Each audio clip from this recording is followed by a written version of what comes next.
নমস্কার বন্ধুরা, সম্বাস কুকিংয়ে আপনাদের স্বাগত। আজকে আমি রান্না করব রুই মাছের টক। রুই মাছের টক করার জন্য এখানে আমি 4 পিস রুই মাছ বেছে ধুয়ে পরিষ্কার করে নুন হলুদ মেখে রেখে দিয়েছিলাম 10 মিনিটের জন্য। চলুন দেখে নেওয়া যাক আমি কিভাবে রান্নাটা করি। কড়াইতে তেল দিয়ে তেলটা আমি ভালো করে গরম করে নিয়েছি। এবার আমি মাছগুলো ভেজে নেব।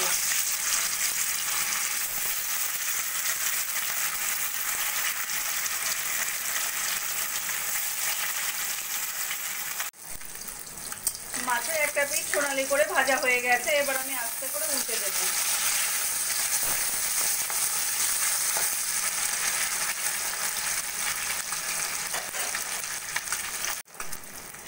মাছগুলো আমার সোনালি করে ভাজা হয়ে গেছে, এবার আমি মাছগুলো তুলে রাখবো। ওই তেলের মধ্যেই আমি আমের পিসগুলো একটু ভেজে নেব।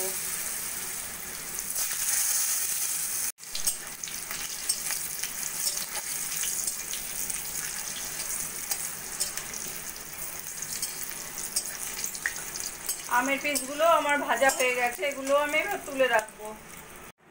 ওই তেলের মধ্যেই দিয়ে দেবো 5 ফোড়ন আর শুকনো লঙ্কা ফোড়ন।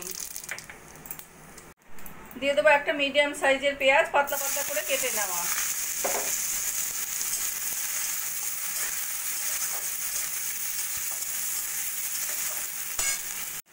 পেঁয়াজ লো ফ্লেমে সোনালি করে আমি ভেজে নেব।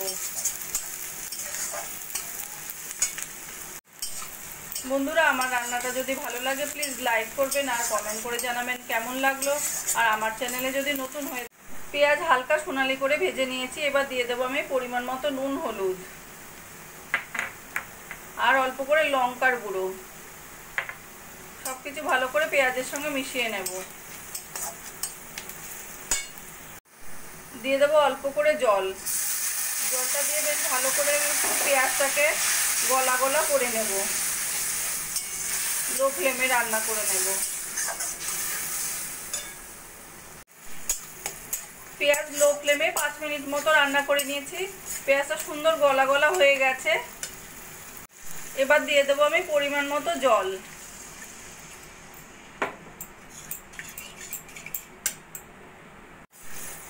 জলটা ফুটে উঠেছে, এবার দিয়ে দেবো আমি ভেজে রাখা মাছ আর আম।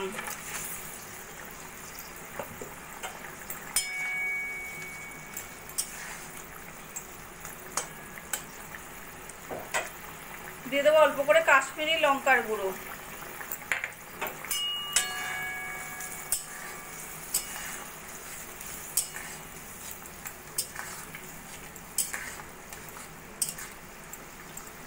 মাছ দিয়েও আমি 3-4 মিনিট মতো লো ফ্লেমে রান্না করে নেব। মাছ আর আম দিয়ে 3-4 মিনিট মতো রান্না করে নিয়েছি।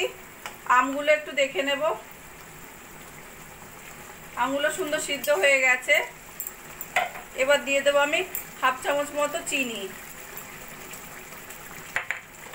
চিনিটা ভালো করে মিশিয়ে নেব ঝোলের সঙ্গে।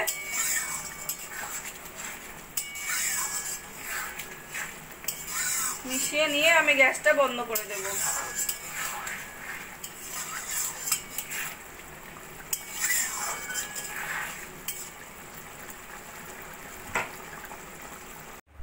রুই মাছের টক রান্নাটা আমার কমপ্লিট হয়ে গেছে। আমার এই রেসিপিটা যদি ভালো লাগে আপনারাও বাড়িতে বানিয়ে দেখতে পারেন।